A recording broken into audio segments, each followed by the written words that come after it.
शिक्षक साथियों नमस्कार। एजुकेशन पोर्टल 3.0 पर शिक्षा विभाग के कर्मचारियों शिक्षकों की सर्विसों का अपडेशन का कार्य प्रारंभ है।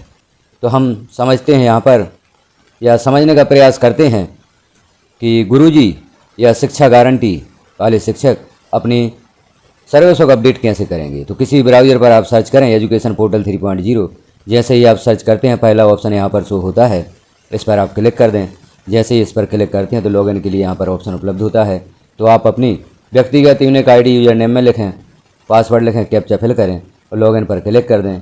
एजुकेशन पोर्टल 3.0 लॉगिन हो जाता है। जैसे ही पोर्टल लॉगिन होता है, अब यहाँ आप देख रहे हैं आपका जो पर्सनल इन्फॉर्मेशन है या ऑफिशियल इन्फॉर्मेशन वह शो हुई है। पहले आप यहाँ पर देख लें आपकी कौन कौन सी जानकारियाँ यहाँ पर भरी हुई हैं। तो यहाँ देखें आप आपसे संबंधित यहाँ जानकारियाँ हैं और नीचे मुख्य रूप से हम देखें first appointment information, order date यहाँ पर दी गई है और करंट अपॉइंटमेंट इन्फॉर्मेशन भी यहाँ पर दी गई। तो इस ज्वाइनिंग डेट को आप अवश्य देखें, क्योंकि जो ज्वाइनिंग डेट यहाँ पर दी गई है इसी के अनुसार आपको अपनी सर्विस बुक वर्तमान में अपडेट करना है। आप अपनी ज्वाइनिंग डेट मानकर चल रहे हैं। जो आपकी प्रथम नियुक्ति हुई थी, ग्राम पंचायत द्वारा आपको नियुक्त किया गया था, वहाँ पर आपका पद गुरुजी दिया गया था।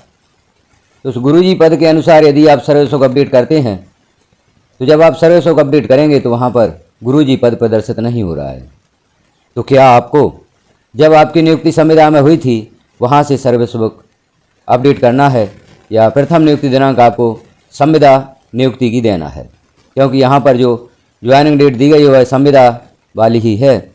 तो हम देखते हैं आगे प्रोसेस। लेफ्ट साइड में आप देख रहे हैं option employee directory. Employee directory पर आप क्लिक करते हैं, यह पेज ओपन होता है। यहाँ पर आपको ई सर्विस बुक क्लिक कर देना है।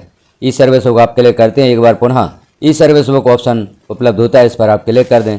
इस पर जैसे ही क्लिक करते हैं तो सर्विस बुक का प्रथम पेज यहाँ पर ओपन होता है। आपको प्रोफाइल फ़ोटो अपनी अपडेट कर देना है और विद्यालय का फ़ोटो भी यहाँ पर अपलोड कर देना है। उसके पश्चात ई-KYC का पेज ओपन होगा। तो आप ई-KYC हेतु अपनी समग्र आईडी लिखें। आपके रजिस्टर्ड मोबाइल नंबर पर एक OTP भेजा जाएगा, उस OTP को वेरीफाई करें तो आपकी समग्र ई-KYC हो जाती है। उसके पश्चात पेज ओपन होता है पर्सनल इन्फॉर्मेशन। यहाँ से मुख्य जो आपकी सर्विस बुक है, जहाँ पर जानकारी में आपको कन्फ्यूजन है, वह पर्सनल इन्फॉर्मेशन से ही प्रारंभ होता है। तो पर्सनल इन्फॉर्मेशन को आप क्लिक करें। यह पेज आप देखें, यहाँ पर पोर्टल डेटा और समग्र डेटा प्रदर्शित हो रहा है, इसका मिलान कर लें। आगे बेसिक डिटेल है, तो बेसिक डिटेल यहाँ पर आपको पूर्व से ही भरी हुई मिलेगी। कुछ जानकारियाँ ऐसी होंगी जिन्हें आपको भरना है, जैसे रिलीजन यहाँ पर भरना होगा, वोटर ID भी यहाँ पर दर्ज करना होगा। शेष जानकारियाँ आपको यहाँ पर भरी हुई मिलेंगी और निजी हॉबीज भी आपको लिखना है। तो यह जानकारी आप कंप्लीट करेंगे। एड्रेस डिटेल यहाँ पर लिखेंगे, present address, permanent address. Present address आप लिखते हैं और यदि प्रेजेंट एड्रेस और परमानेंट एड्रेस आपका सेम है तो बीच में जो आप चेकबॉक्स देख रहे हैं सेम एज प्रेजेंट एड्रेस, इस पर क्लिक कर देंगे तो जो आपने प्रेजेंट एड्रेस लिखा है वही परमानेंट एड्रेस में दर्ज हो जाता है। यदि दोनों एड्रेस आपके अलग अलग हैं तो दोनों एड्रेस आप अलग अलग भी लिख सकते हैं। आगे हम देखें, अब आपको फैमिली डिटेल यहाँ पर दर्ज करना है। तो जो आपकी समग्र ID में सदस्य दर्ज हैं उन सदस्यों को यहाँ पर दर्ज कर दें। आप पहले आप यहाँ पर गार्जियन रिलेशन सेलेक्ट करेंगे और जो सदस्य हैं आपकी समग्र ID में उनका नाम लिखेंगे और उनकी डेट ऑफ बर्थ लिखेंगे। ऐड पर क्लिक कर देंगे, सदस्य यहाँ पर ऐड हो जाते हैं। फिर अगले सदस्य के लिए आप गार्जियन रिलेशन सेलेक्ट करें, रिलेटिव नेम लिखें और उनकी डेट ऑफ बर्थ लिखें और ऐड कर दें। तो इस प्रकार से यह फैमिली डिटेल आपकी ऐड हो जाती है। स्पर्श डिटेल, मैरिटल स्टेटस आपको लिखना है यहाँ पर। जैसे आप अनमेरिड हैं तो अनमेरिड लिखें, married and spouse is not a regular employee of state और गवर्नमेंट ऑफ इंडिया डिपार्टमेंट। इस प्रकार से इन ऑप्शंस को देख लें, जो भी ऑप्शन उचित हो उस ऑप्शन को यहाँ पर सिलेक्ट कर दें। इस प्रकार से यह जानकारी आपकी कंप्लीट होगी। अब यदि स्पाउस पति या पत्नी किसी अन्य डिपार्टमेंट में कार्यरत हैं तो इस प्रकार से आप उनकी जानकारी देंगे। आगे हम देखें, हेल्थ संबंधी इन्फॉर्मेशन दी गई है। अब यहाँ जो इन्फॉर्मेशन दी गई है उसमें किसी प्रकार का सुधार आप करना चाहते हैं तो एडिट में जो चेक बॉक्स बना हुआ है इस पर आप क्लिक करेंगे तो इसमें सुधार हेतु ऑप्शन उपलब्ध हो जाता है। यदि आप सुधार नहीं कर पाते तो अपने संकुल से संपर्क करें, वहाँ से इस जानकारी में सुधार होगा। अब देखते हैं हम पोस्टिंग डिटेल जो मुख्य है। पोस्टिंग डिटेल आप किस प्रकार से भरेंगे। First appointment order number. First appointment order number अब कौन सा लिखेंगे आप, तो जब आपकी संविदा नियुक्ति हुई, आपने व्यापम की परीक्षा उत्तीर्ण की, फिर आपको संविदा नियुक्ति दी गई, उस संविदा नियुक्ति का जो आपका आदेश होगा उस आदेश को आप यहाँ पर लिखेंगे। जो भी आपका आदेश है 2011 का या जिस सन में भी आपकी संविदा नियुक्ति हुई है उस आदेश का क्रमांक लिखेंगे आप। और ऑर्डर डेट, किस दिनांक में आपका ऑर्डर जारी हुआ है उस दिनांक को आप यहाँ पर लिखेंगे। और फर्स्ट ज्वाइनिंग डेट कौन सी है आपकी, वह आप यहाँ पर लिखेंगे। अब करंट पोस्टिंग ऑर्डर नंबर, यहाँ पर ध्यान रखें जो आपकी फर्स्ट अपॉइंटमेंट ऑर्डर है, यदि आप इसी आदेश के पश्चात या इस आदेश के पश्चात उसी विद्यालय में कार्यरत हैं, आपका ट्रांसफ़र नहीं हुआ है, आपका प्रमोशन नहीं हुआ है, तो जो जानकारी आपने फर्स्ट अपॉइंटमेंट में दी है वही जानकारी करंट पोस्टिंग में भी देंगे। दोनों जानकारियाँ आपकी सेम रहेंगी। यदि आपका स्थानांतरण हो गया है या आपकी पदोन्नति हो गई है तो नया ऑर्डर जो आपका होगा वह करंट पोस्टिंग ऑर्डर जो जानकारी है उसमें भरा जाएगा। अब नीचे आप देखें यहाँ पर फर्स्ट अपॉइंटमेंट ऑर्डर डॉक्यूमेंट्स आपको यहाँ पर 200 KB में अपलोड करना है और करंट पोस्टिंग ऑर्डर डॉक्यूमेंट्स यहाँ आपको 200 KB में अपलोड करना है। तो यदि आपका जो फर्स्ट अपॉइंटमेंट ऑर्डर है वही जानकारी करंट पोस्टिंग में भरी है तो एक ही आदेश दोनों जगह आप अपलोड कर देंगे। करंट पोस्टिंग में एक और ध्यान रखें, यदि आपका प्रमोशन हुआ है और वही विद्यालय आपको अलर्ट हो गया है तो यहाँ पर पदोन्नति आदेश की ही जानकारी भरी जाएगी करंट पोस्टिंग में। और यदि आपका प्रमोशन नहीं हुआ है, ट्रांसफ़र भी नहीं हुआ है, तो फर्स्ट अपॉइंटमेंट की जानकारी आप करंट पोस्टिंग में सेम टू सेम लिख देंगे।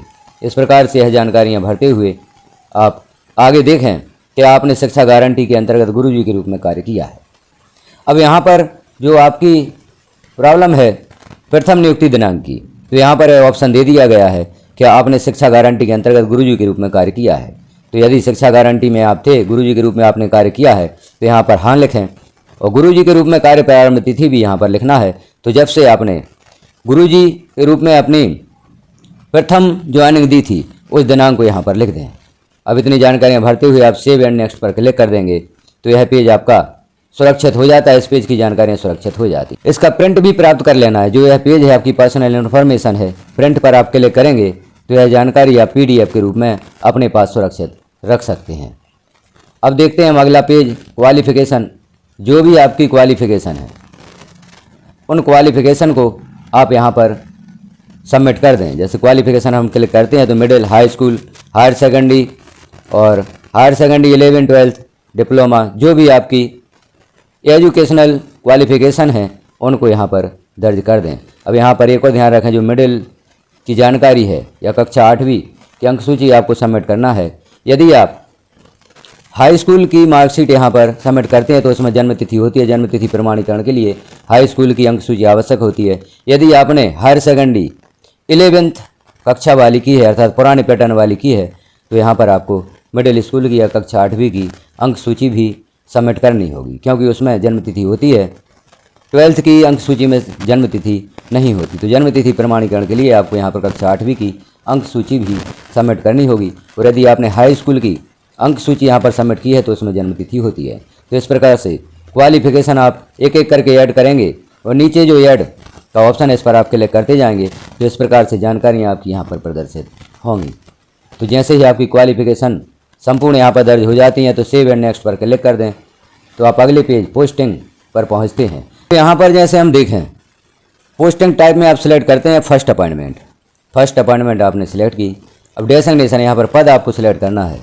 तो गुरुजियों के लिए मुख्य रूप से यदि यहाँ पर डेजिग्नेशन आप गुरुजी सिलेक्ट करना चाहते हैं, क्योंकि प्रथम नियुक्ति आपकी गुरुजी के रूप में हुई थी, तो आप देखें शिक्षा गारंटी या गुरुजी के लिए यहाँ पर कोई भी ऑप्शन नहीं दिया गया है।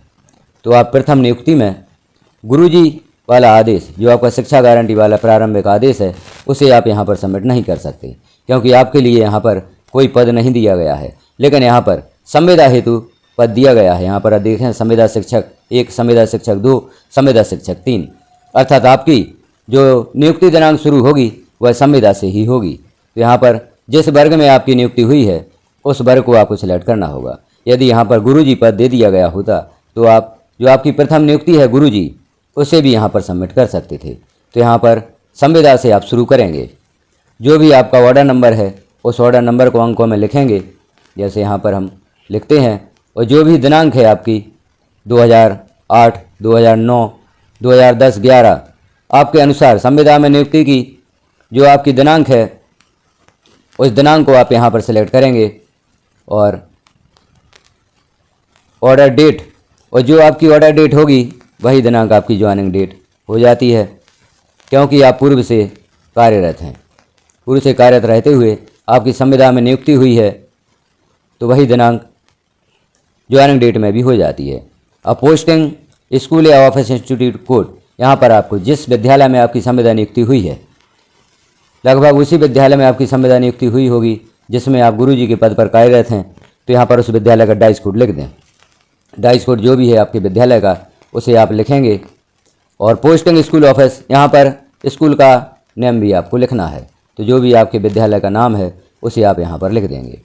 और जो आपका संविदा नियुक्ति का ऑर्डर है उसे आप यहाँ पर चूज फाइल पर क्लिक करके 500 KB में अपलोड कर सकते हैं। तो उस ऑर्डर को भी यहाँ पर अपलोड कर दें। यह जानकारी भरकर आप ऐड पर क्लिक कर दें तो यह जानकारी इस प्रकार से ऐड हो जाती है जैसे कि हम नीचे देख रहे हैं। तो अगला ऑर्डर आपको यहाँ पर अध्यापक संवर्ग में संविलियन का सबमिट करना है।